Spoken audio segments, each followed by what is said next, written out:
Trucks, motorbikes, helicopters, 300,000 acres, 20,000 goats. Welcome to Tor Downs in central New South Wales. Let's get into the goat industry and find out what's happening. I'm with Alex and Fiona McLeod at Tor Downs in central New South Wales to talk their story in goats. Fiona, how you going? Good, thanks. Alex, how you going, G'day, mate? Tim. Very well. How are you? Thanks very much for having us out here today, guys. So to start out with, tell me a little bit about your property. What have we got here?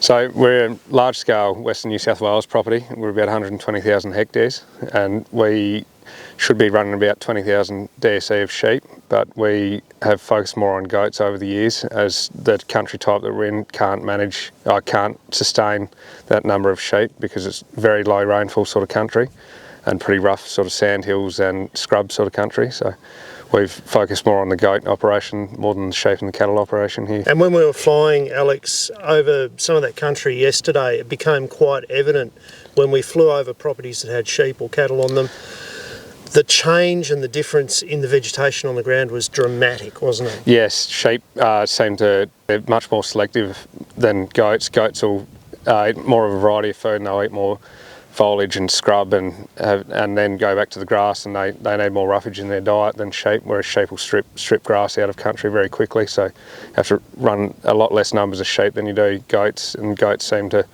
have many more numbers than you do with sheep and cattle, and they're a lot gentler on country, it seems, if you manage them correctly. So Fiona, when you and your husband Andy started to manage this property, you started with traditional means. You did a bit of cropping on some flooded country, you did sheep and you did cattle, and there were these rangeland goats that were more considered a pest back in those days?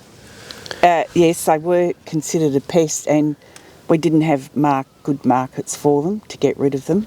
That was probably our biggest thing. There were no markets, or very little limited markets, and the prices weren't good. So over the last couple of decades, you've turned more towards the rangeland goats and using them as a resource and concentrated more on managing your property rather than managing livestock. Yes, that's correct.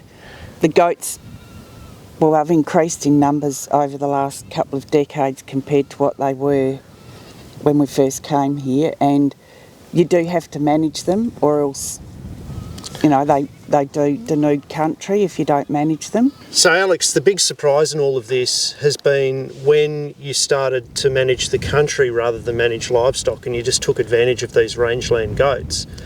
The country started to improve. Yes, reduce sheep numbers and let the goats sort of virtually run wild a little bit, and we just mustered every 6 to 8 months and manage the goat population and try to look after the country a lot more. So by reducing a pest and then using that pest as a resource rather than just as waste, Yeah. and removing the traditional livestock off the property, you've seen a regeneration of your property. Correct, yeah, yep, definitely. It's made a huge difference to ground cover when we're managing the rangeland goat population through it and not having as many sheep numbers or cattle numbers through the property.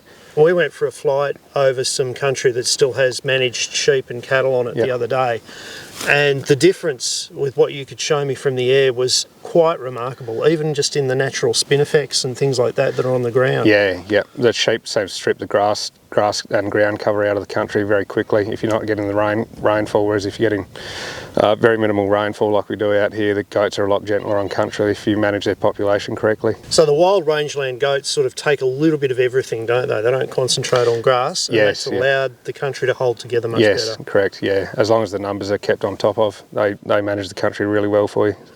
So you guys, Fiona, you're more now land managers than you are livestock managers in using these wild rangeland goats. I guess you could say that. Yeah. And it's pretty special to be able to come out into country like this and see it really, really healthy, isn't it? Yeah. Rain helps. Oh, absolutely. Rain makes a big difference, yeah. But if the ground cover's here when the rain arrives, it stays on the ground and it doesn't wash away, does it? It's a lot healthier for the country to have, like, even dry ground cover. Yeah. It doesn't blow away, doesn't erode as much as what it does when it's bare. So you've seen some changes in the goat industry over the last couple of decades, certainly over the last few years. Prices went crazy there for a little while, they've come back again. Yeah. But you still think that there's a future in the goat industry? Absolutely. Well, it's the most eaten meat in the world, and most of our goats all go for export to America, and yeah, no, it's a great product. Some people are amazed when they find out that Australia is actually the largest exporter of goats in the world. That's right. And we've got huge overseas markets. Yes. Yeah. And most of the goats go as frozen carcass, so you don't have the conflict of interest with live Correct. export either. Yeah. So it's sustainable, it's Yeah. ethical, Yeah. and it's a booming market. Yeah, and it's looking after the countryside at the same time. Isn't that fantastic? Yeah, no, it is. It's a good story, yeah. Now, mustering these goats is a little bit different to mustering cattle. You do still use choppers in the large country. Yes, yeah. And you've still got motorbikes, but you hold well back off the goats because they sort of tend to organise themselves a bit better. Yes, Tell me about that. So the goats, using helicopters, we have to use helicopters because we're doing such large areas, as you've seen over the last few days. But they move off the noise off the helicopters really well, and we can sort of muster from a couple of k's out. The whole mobs, you'll get a couple of thousand moving together, 5 or 6 k's in front of you, and it's really gentle on them, and you're not putting a huge amount of pressure on them. And the guys on the bikes hardly see any goats. I heard on the radio the other day they were saying, where are these things? I can't see them, them. But they're out in front and they're just moving from the noise. Yeah, and the bikes just sit on the back and they've just got a little bit of ground noise and just poke through the trees and just keep everything walking along, and it's all pretty gentle on everything. And you can walk them for 10 hours straight and you sort of don't see many goats until you get right to the end and they get stopped on a fence. And I was hoping to see lots of aerobatics with the choppers, but you guys stay quite high and quite distant off the goats. Yeah. You don't have to get in there and mix with them like you do with cattle. Yeah. So it's a very gentle process. Yeah, gentle. Just the noise, they move off the noise really well, and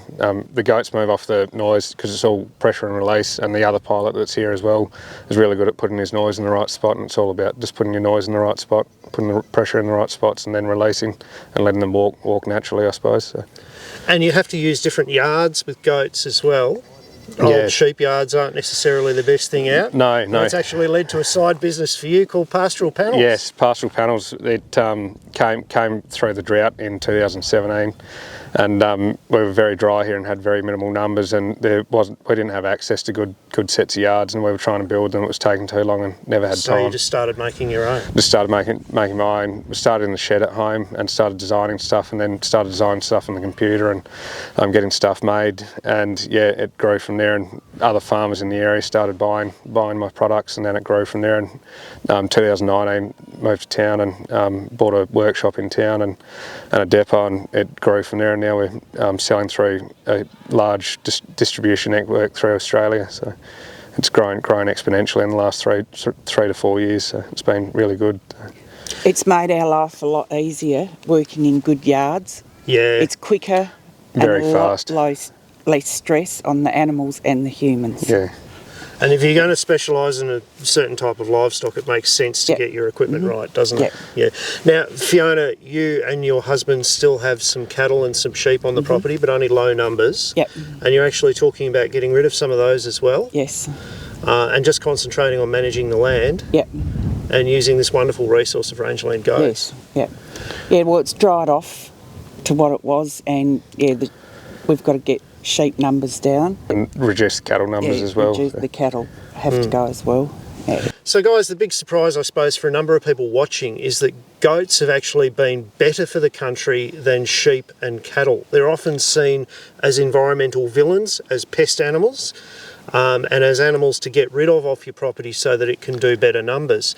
But the reality is, if you switch around and focus to the goats in these sort of more arid areas, they're actually kinder on the land because they use multiple resources, not just the one. Correct, yeah, that's definitely correct. So rather than focusing on the size of the carcass and the dollars per kilo, focus on the animal that suits the environment and the landscape in which you're farming. Yes. And utilise that resource so that you can look after your environment. Correct, yeah, that's exactly Well right. done, guys. Thank you very much for having me out here today. Thank you very much. It's been wonderful. The hospitality's been great. If you want to find out more about the goat industry, there is a link to the association in the description below. And reconsider rangeland goats in arid environments because they're good for the environment.